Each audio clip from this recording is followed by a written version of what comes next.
Okay, so in this video, we're going to talk about using the AIM Solo2 and SmartyCam HD in this case for autocross.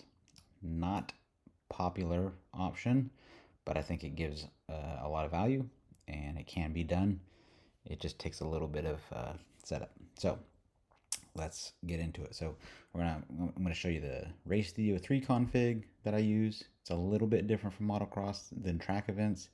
I'm going to show you the AIM Solo2 config on the actual device. I need to actually put in here. There's a couple of changes that I made to the SmartyCam HD 2.1 config. And then we're going to go out and record walking around the local big parking lot that's over here. Then I'm going to run the course in the car. Of course, that parking lot speeds with the camera and the Solo2 attached.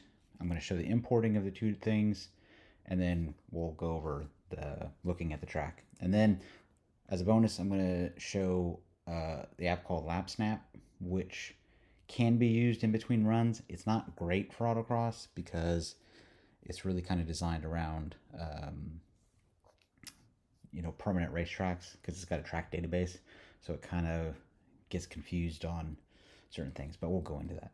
All right, let's get into it. So the RaceStudio3 config. So in here, if we go into the configs, so I've got a Miata and a 911. So in this case, I've got two configurations for track and autocross. The only difference between these two configurations is if you go over to parameters, it's the track width. So in the track width, I changed that to 16 feet instead of the 33 feet that the track config is defaulted to. Yeah, 33 feet. Only because autocrosses are smaller, they're in parking lots and those kind of things, and sometimes the finish and start lines can be close to each other. So I tightened that up to kind of make it so that it's very clear where the start and finish lines are for an autocross versus a track, right? It's a track, you've got wide piece of track for the start finish line. So I use a 16-foot track width. You can edit that to whatever you want. Reference speed is GPS speed, and in standard conditions, so I have it recording when the RPM is greater than 500, speed is greater than 6 miles per hour. So basically, I turn the car on, I start it, and that starts the recording. That goes into how the SmartyCam works, so we'll go into that. So yeah, that's the only difference between the track config and the autocross config for me. Otherwise, it's exactly the same. I have a direct wire connection into my 911. I use the predictive time for the Solo2. I don't use it as gear shift lights because I've got PDK, so don't need it. I've got various pages of data, brake pressure, oil temperature. That's just if I'm trying to monitor things. And then, of course, the lap time is the start one. And then I've got SmartyCam 2 config, and I send the SmartyCam the couple of things that I want to send it. So that's the config for the RaceStudio. Okay, so this is your kind of default screen for the Solo2. This is a DL, obviously. So the changes that I make here for autocross, go in, exit that, go into menu, type of racing. Type of racing is speed. Circuit type is open. So that will basically give you different start and finish lines. If it's closed, that means it's the start and finish line is the same. And then you can change whatever settings you want for that. But that's you need speed and open.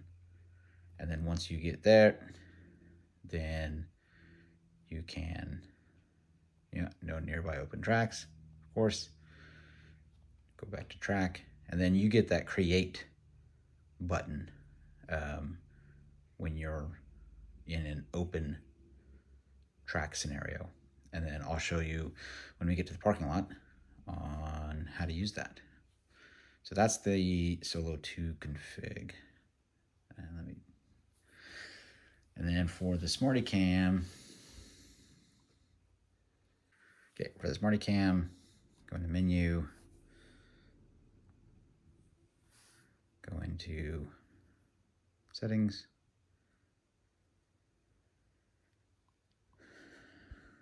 I use mine as flip over, exposure, video set. It's all up to you on that.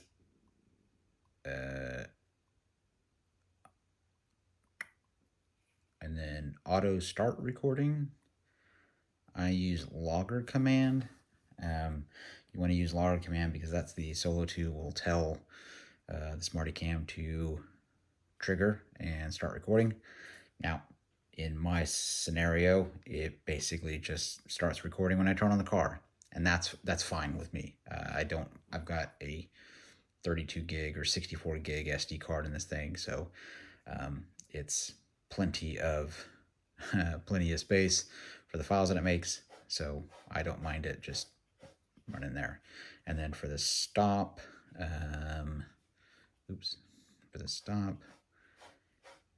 I do a 5-minute recording delay. So basically, once the logger tells it to stop, then it'll stay recording for 5 minutes. Fine with me. That doesn't change anything for me.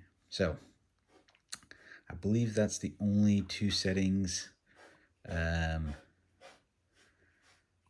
I've got on this for that. Auto power off. Oh yeah, I set that to 15 minutes just in case I don't usually turn off my car in between runs, but if I do, I want the SmartyCam to stay on between runs because it takes a little bit to start up. So, okay, we've gone over those couple things. So we will go back, or no, not back. We'll go over to the parking lot and record the stuff there, and then come back to the desktop.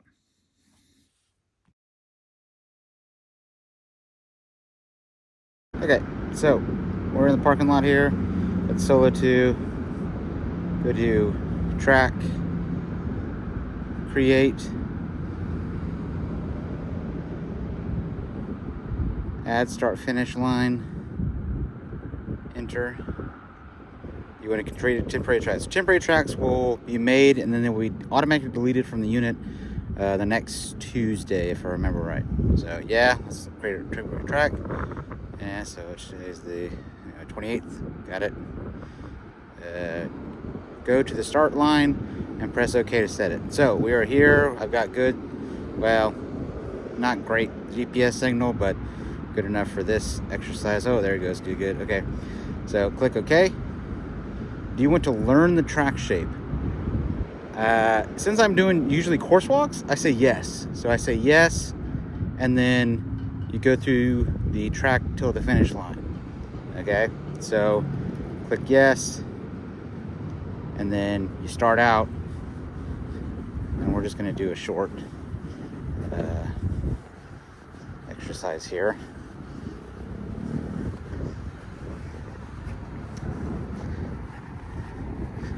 Okay, so now it's detected that you're far away enough from the start line to go to the finish line. So we're just going to go up here. We're going to do a bigger loop.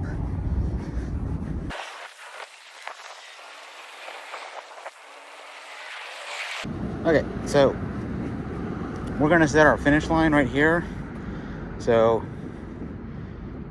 set OK. Okay, so now you can see, oh, there you go. You can see the temporary track that it created. So now we're gonna go jump in the car and show you how that works with the, in the car. Okay, so I got my Solo2 hooked up here. I've got a mount that I made. This is from T9 Designs, and then I'm 3D printed a mount for it. Pretty slick. Shameless plug. So make sure to turn on your SmartyCam, get that all ready. The engine is not on. Notice that we still have the track there. So we'll wait for the SmartyCam to start up, then I'll come back. Okay, so I'm gonna start the car here. And what you should see is that it automatically starts logging. So we'll go into exit.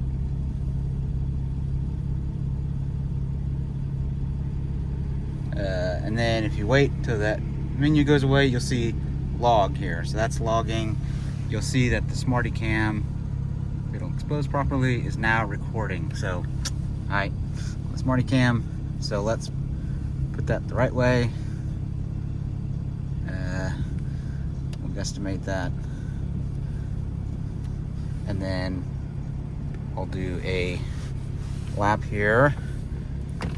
We'll just kind of one-hand it here. So we should see Solo2 start the recording. So start lap, saw that change. And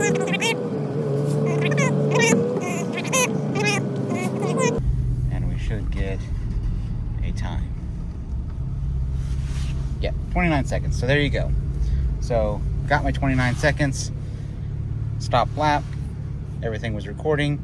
So we'll use that example in our look when we get back to the house. Okay, so showed the RaceStudio3 config, showed the Solo2 config, SmartyCam config, did the run course. So now we're going to show the importing of the SmartyCam, Solo2, and RS3. Now, I'm going to only import the SmartyCam 2 just because it's easier and it's an SD card and you don't have to deal with all the Wi-Fi stuff. I don't know, virtual machine, it's pretty easy, but sometimes it can act up a little bit. So we will get my SD card in there. So connected devices, go to that, go to the transfer. So there's my movie file, which is today, 25th. Oh, it is not the 25th. Yeah, I've noticed that the date sometimes is not exactly the most accurate thing in the world. But anyway, we're gonna put this to empty generic testing.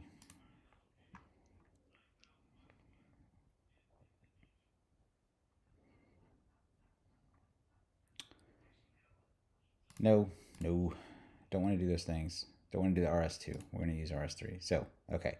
So, right here it says it's got a latitude and longitude, right? Because it's just like, don't recognize the track. And then you're going to get this this run features an unrecognized track map. Yeah, we know. So, it's trying to figure out the track as well, right? So, we can upload or look at the analysis here. So here's the track that we put in. You can go to laps. There's our 29-second lap right there.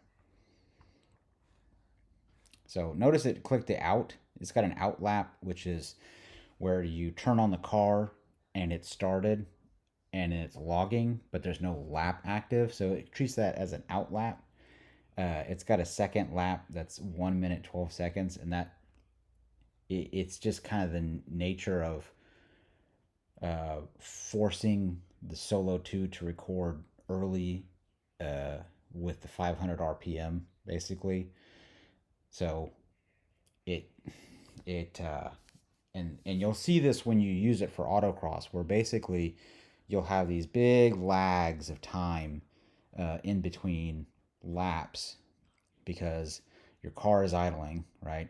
But it's still logging and it's still recording to the SD card for the SmartyCam, but it's just kind of it's, you know, just data, random data, right? So, well, it's not random, it's just parking. It's standing still data. So here we got a 29, which matches, if we go think about what we saw on the Solo 2 when we were out there, which matches the 29 seconds that we saw earlier. So here's your video from the SmartyCam. So that's me slowly going through a parking lot here, and it's got all your data here. So here we can look at channels. It defaults to RPM. We can look at, in this case, it's got the steering, mildly interesting, but GPS speed is there. I usually take off RPM. It's not really that relevant to what I'm trying to do. And then I'll do like a TPS and not gear. And then brake pressure. So you'll see here, we can look at it like this. So there's GPS speed, right? 7 miles an hour. There's my throttle, you know, just trying to putt around the parking lot. And then you'll see no brake PSI there until the end, where I stop at the end of the quote unquote run, right? So, and it's a light tap of the brake, and you can see it in the video real quick. You'll see the little brake line come up. Okay, so that's basically it. And you know, you do the same thing with your Solo 2, right? You connect it to Wi-Fi, you get the data from that, and if you're running a SmartyCam with the Solo 2, then it'll all combine it into one units down here, right? And you can, and then you know, you can do the regular AIM stuff. You can go into the track editor and see the track.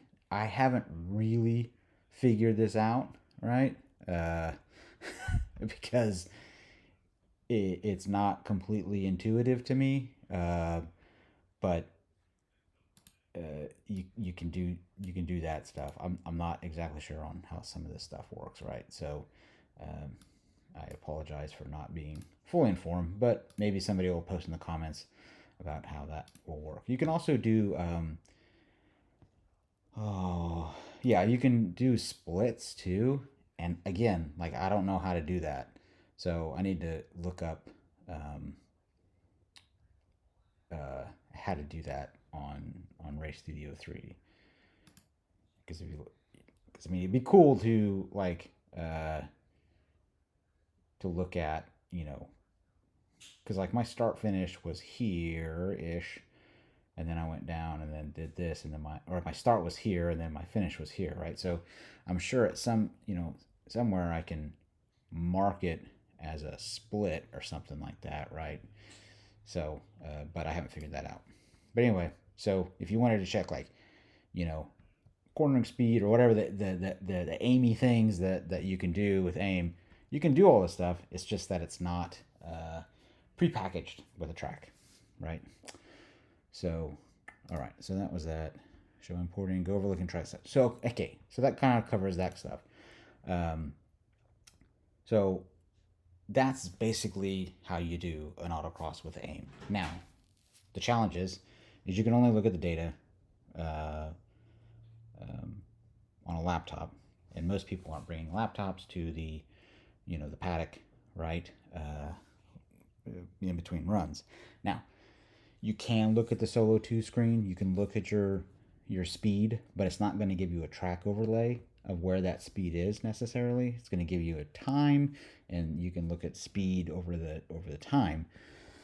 The other thing you can do, and I've done this before, is I have like you can take your phone or like an iPad mini or some, you know, Android device or whatever, and put an SD card reader into it and just turn off the SmartyCam between runs, pop the card out, and then you can look at your run with the video, because it's all overlaid, right, with the video. So that works okay too, if you want to watch video in between runs. the bummer is that you got to turn off the SmartyCam, pop the SD card out, and view it there. So the other option is LapSnap. We can go to the website real quick for LapSnap.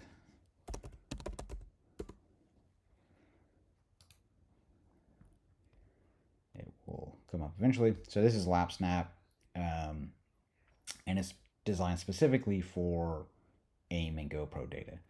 GoPro data, you have to import the video over Wi-Fi. We all know how slow that is, so it's not super great for that, but it works for any Wi-Fi AIM data logger. He's got some tutorials on that, but we'll go over specifically on the Autocross section and the kind of limitations about that. But it's a pretty slick little piece of software. So we'll get to that here in a second. Okay, so here is LapSnap. So in this case, we're going to go to the plus sign. So here's LapSnap. This is Harris Hill Raceway, which is a local track to me. Here's my latest laps at Harris Hill. And pretty nice little layout, right, where you can view the lap. It'll give you a couple sections. It breaks it down in sections because it's got the track database, and then you can look at your various speeds and everything like that. And you can also select another lap. Like I've got a lap that's a little bit slower than that from that same day. And so we'll get that one. And so this is just kind of LapSnap in general. But anyway, so here's 2 laps in comparison, right? Overview, but more importantly, here's your brake and throttle, right? So if I look at this corner on the blue lap, which is the I believe the faster lap, if I remember right, I'm on 34% throttle, where here I'm on brake still, right? And you can see that on the right side of the screen. And so I just get on throttle a little bit quicker, that lap, right? Yeah,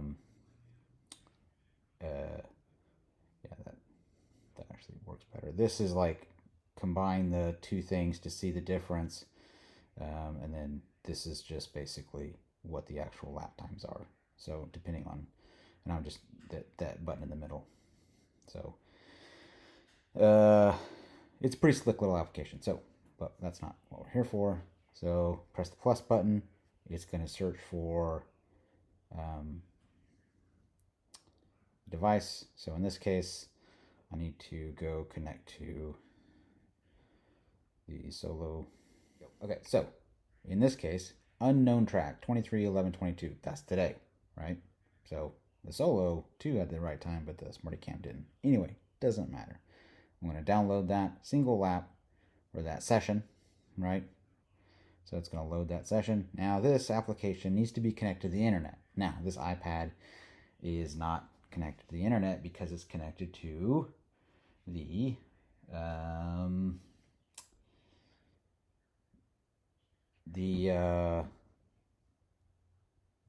Solo Wi-Fi, right? So choose. Oh yeah. So if you put in a name that it doesn't recognize, that's right. Okay. Pack. So it says, if you don't find the track, please let us know. Okay. Well, that's not us. Or choose no track. No track. Okay. So that puts it in the autocross kind of mode-ish. Right. So let's save that. So this uploads it to the internet for cloud processing, and then comes back down to the device. So go into sessions. Got to refresh it. It takes a little bit for it to process. Okay. So, for whatever reason, I think it's just because I didn't have enough data in the session that we did this afternoon. It just had the 1 lap. It was importing, but then it would just either throw away the data or it did something. It never came up on the LapSnap app. So I took one that I did in October. This is an actual autocross I did in October. It has 3 laps. And this is where it gets kind of like, not great, right? Because here's the 24 miles per hour. I didn't go 24 miles per hour. So that's like the starting of the car, going to the paddock, and like sitting there idling, right? Because it's 15 minutes long. And then what you'll see is you'll see a trigger here for the 1 lap, and that's where I hit the start line, right? So this is like I said, it's not super great here. I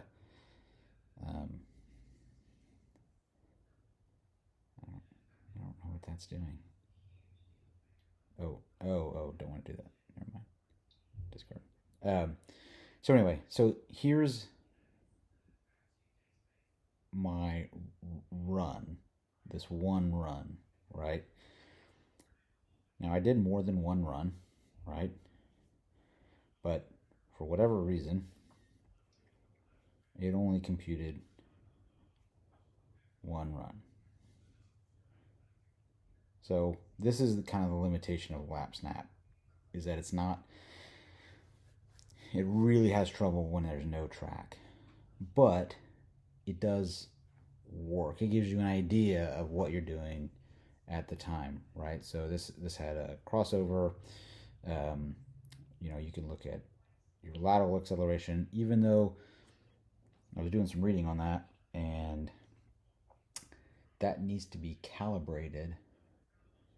The G-force meter in the Solo2 needs to be calibrated every time you turn on the Solo2, and you can only do that calibration on your laptop. So I don't know why they don't put the calibration inside the menu system of the Solo2, but there you go. So these G readings are probably wrong because it doesn't self-calibrate, and you can't do it on device because I don't bring my laptop to Autocross. Anyway, okay, so then you can see, so you can see the data coming off here, right? You got,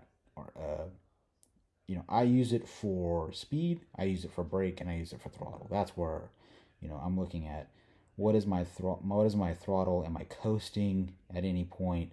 If I'm coasting, how far am I coasting? Am I coming off the brakes smoothly? Am I coming on the throttle as smooth as I want to? No, not in this case. So, and what my cornering speeds are, what is, right? So that's kind of what I use it for. So LapSnap can work in a pinch if that's what you got at the Autocross. So I sometimes use it depending on my mood and how many people are there and how much time I'm going to have in between runs. So yeah, your mileage might vary on this one. I've talked to the developer a little bit, and I'm gonna, since I've done a little bit more into it, I'm gonna email him again and we can talk. He's in Ukraine, so right now he's having probably some other issues to deal with. So yeah. Anyway, so that's it. If you like what you see and you want more information about this kind of stuff, just comment on the video and I'll do my best to reply. I'm not the expert, but this is what works for me. So yeah, we'll see you next time. Thanks.